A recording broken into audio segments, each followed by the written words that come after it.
Video में हम करने वाले हैं इलस्ट्रेशन नंबर 45। सीरीज हमारी चल रही है कैश फ्लो स्टेटमेंट। बुक है डी टी गोयल साहब की 10+2 अकाउंटेंसी। एक्स वाई लिमिटेड का डाटा दिया हुआ है 18 और 17 दो फाइनेंशियल ईयर्स का। शेयर कैपिटल 1 नंबर डिटेल में दी हुई है। Reserve and surplus 2 number detail है। Long term borrowing 3 number detail है। एसेट्स को देखें तो 5 लाख से 7 लाख हो गए हैं। इसकी हम पहले एडिशनल इन्फॉर्मेशन पढ़ लेते हैं, वहाँ से ज़रूर कोई इंपॉर्टेंट इन्फॉर्मेशन हमें मिलेगी। During the year machine of book value 80,000 was sold for 50,000 and interim dividend pay किया है 80,000। तो पहले तो फिक्स एसेट की बात आ गई हमारी। 50,000 में बेचा है 80,000 का एसेट। तो फिक्स एसेट हमारे बुक वैल्यू पे ही दिए हुए हैं, रिटर्न डाउन वैल्यू पे दिए हुए हैं। कहने का मतलब अलग से अकामुलेटेड डेप्रिसिएशन नहीं बना हुआ है। तो डेफिनेटली हम सिंपल अकाउंट इससे बना सकते हैं। Fix asset account to balance BD कितना है? बैलेंस बीडी है क्वेश्चन में 5 लाख और बाय बैलेंस सीडी है 7 लाख। क्लियर? और माल कितने का बेच दिया? 80,000 का बेचा है 50,000 में। तो बाय बैंक 50,000, 80 वाला 50 में बेचा तो 30,000 का लॉस हो गया। Loss on sale of machine 30,000। Clear? तो दोनों साइड मैच करेंगे तो ये हो गया 7,80,000। दूसरी साइड 5 लाख ही है सिर्फ। तो बैलेंस फिगर आ गया जो, उससे हमें पता चला कि ये बैंक अकाउंट है, परचेज की हुई है हमने, और ये बैलेंस फिगर से हमें पता चला यानी 380 की 780। तो इस चीज़ का इफ़ेक्ट क्या होगा? एक तो ये 30,000 ऐड करेंगे हम कहाँ? ऑपरेटिंग एक्टिविटी में। तो ये मैं कर देता हूँ पहले 30,000 in operating activity, loss on sale of machine. Clear? उसके बाद ये 50,000 इन्वेस्टिंग एक्टिविटी में आएगा और 380 पेमेंट के तौर पे जाएगा। ठीक है, 50 प्लस करेंगे, 380 माइनस करेंगे, क्योंकि एक में कैश आ रहा है, दूसरे से कैश जा रहा है। तो जी इन्वेस्टिंग एक्टिविटी में आ जाएंगी दोनों चीज़ें। 50 280 मेरे ख्याल हमने ये हाँ जहाँ गलती होगी थोड़ी सी कैलकुलेशन में, ये 280 आएगा, 380 नहीं।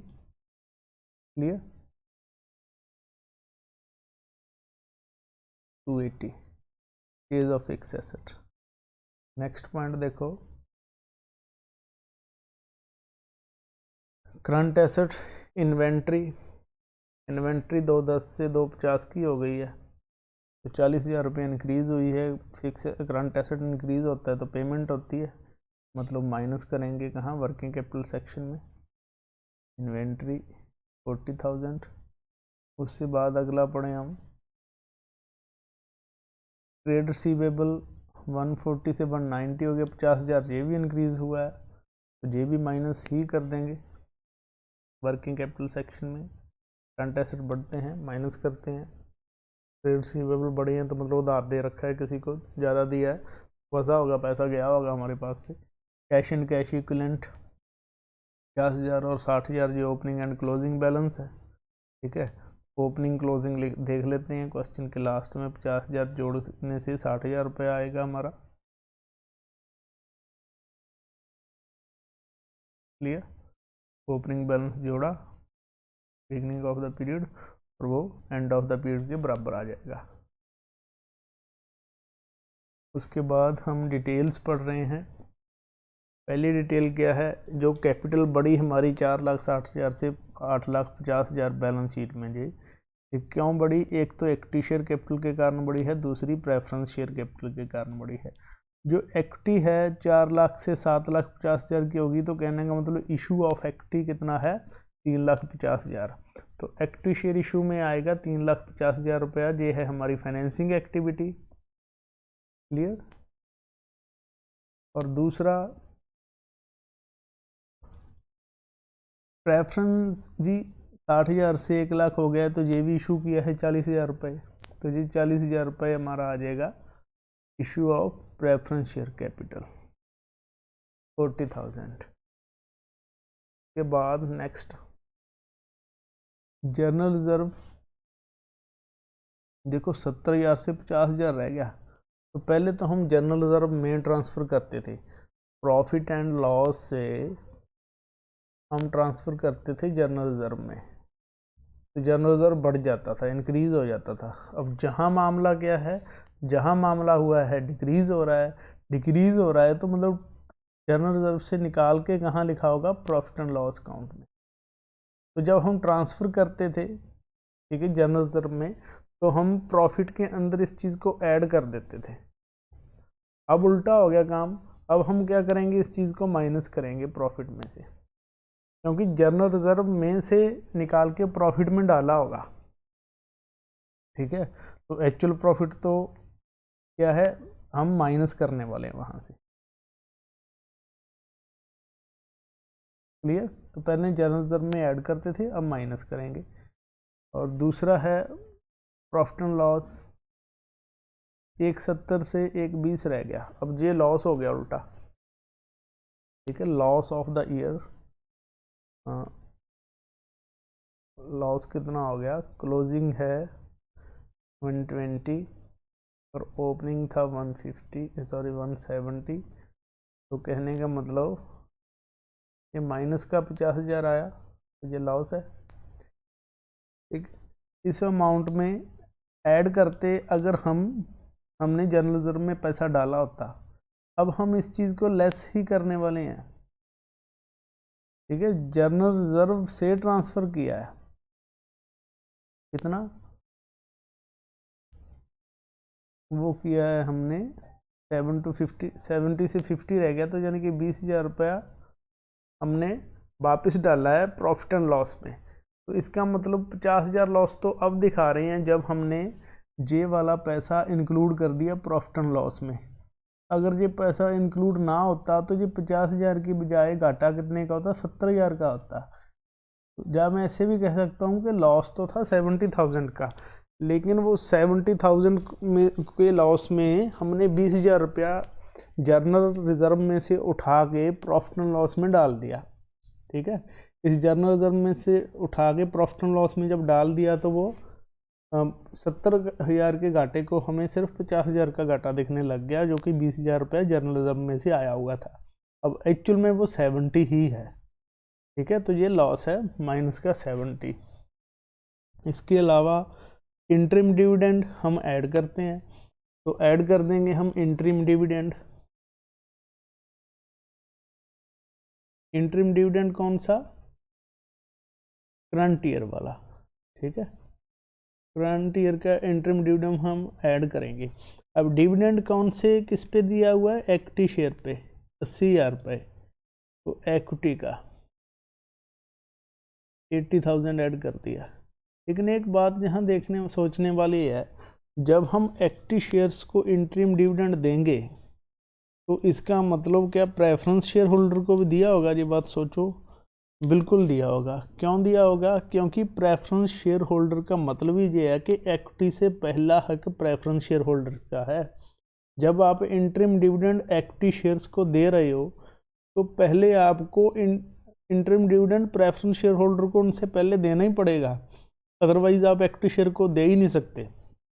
तो इसका मतलब इंफॉर्मेशन हिडन है, प्रेफरेंस शेयर होल्डर को इक्विटी से पहले डिविडेंड मिलता है, तो उनको भी डिविडेंड मिला हुआ है। और उनको कितना मिलना है डिविडेंड, वो हमें रेट दी होती है क्वेश्चन के अंदर ही, 8%, ठीक है। प्रेफरेंस शेयर कैपिटल के साथ ही रेट लिखी होती है, तो वो जैसे डिवेंचर्स के केस में ब्याज की रेट होती है, प्रेफरेंस शेयर होल्डर के केस में ये डिविडेंड की रेट होती है। तो जी ओपनिंग बैलेंस पे हम दे देते हैं, क्लोजिंग जो एडिशनल है वो हम लास्ट में मान लेते हैं किया होगा। तो ये 60,000 रुपये पे हमने क्या किया, 8% के रेट पे 4800 प्रेफरेंस डिविडेंड हम मान लेंगे कि इनको पेमेंट की है, तो वो 4800 प्रेफरेंस डिविडेंड भी हमने ऐड कर दिया। क्लियर। अब माइनस का 70, इसमें 80,000 प्लस हो गया और 4800 प्लस हो गया। अब ये कितना हो गया टोटल? 14,800 रुपये। और ये हमारा क्या आया? प्रॉफिट बिफोर टैक्स, जहाँ से हमारा क्वेश्चन शुरू हो रहा है। ठीक है, प्रॉफिट बिफोर टैक्स हम लिख देंगे ऑपरेटिंग एक्टिविटी में पहला पॉइंट। क्लियर। अब वापस चलते हैं क्वेश्चन पर ही। 10% जो डिवेंचर हैं, पहले 2 लाख के थे, अब 180 के रह गए। तो मतलब क्या हुआ? मतलब यही हुआ कि हमने रिडम्पशन की है, डिवेंचर्स की पेमेंट की है। पेमेंट की है तो फाइनेंसिंग एक्टिविटी होती है जी। तो 20,000 रुपये redemption of long term borrowing debentures 20,000। अब इसके ऊपर ब्याज की पेमेंट भी करेंगे। ठीक है, ये जो 10% ब्याज है इस पे भी हम पेमेंट करने वाले हैं। तो डिवेंचर्स का तो हमने हिसाब कर दिया, ब्याज का भी बाकी है। और ब्याज के साथ साथ ये चीज़ें अभी हमारी रहने, जहाँ तो हमने ऐड कर दी, ठीक है, लेकिन इसकी पेमेंट दिखानी बाकी है। वो पेमेंट भी दिखाई देते हैं साथ के साथ। देखो 80,000 इक्विटी की पेमेंट डिविडेंड की और प्रेफरेंस डिविडेंड की 4800 की। ये दोनों पेमेंट कहाँ दिखाएंगे? ये फाइनेंसिंग एक्टिविटी में दिखाएंगे। अच्छा, अगर रिसीव हुआ होता डिविडेंड तो वो हमारी इन्वेस्टिंग एक्टिविटी होती।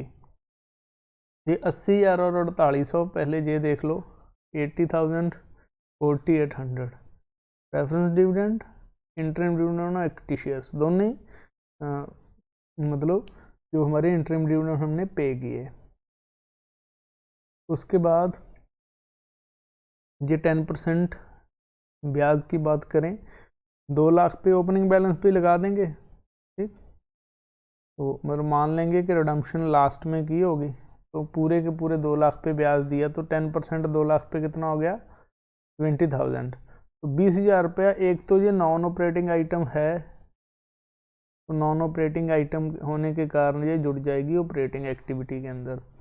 और दूसरा, इसकी पेमेंट कहाँ दिखा देंगे? फाइनेंसिंग एक्टिविटी में। तो वापस चलें ऊपर,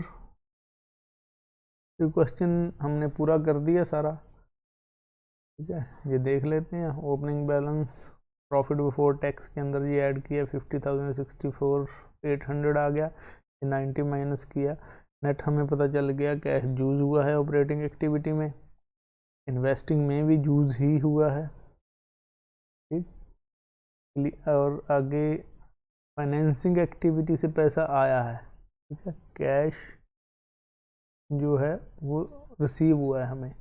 दोनों का डिफरेंस ये 10,000 ही, सॉरी हाँ, तीनों जोड़ेंगे। ठीक है, तीनों जोड़ दिए तो 10,000 डिफरेंस जो आया और नेट इंक्रीज हो गया cash and cash equivalent. Opening balance जोड़ा तो क्लोजिंग कैश इक्विवेलेंट के बराबर हो गया जी। और जी हमने कर ही ली चीज़ें। ठीक, फिक्स एसेट अकाउंट भी हमने बना लिया। और अगला 46 जो है वो नेक्स्ट वीडियो में करने वाले हैं।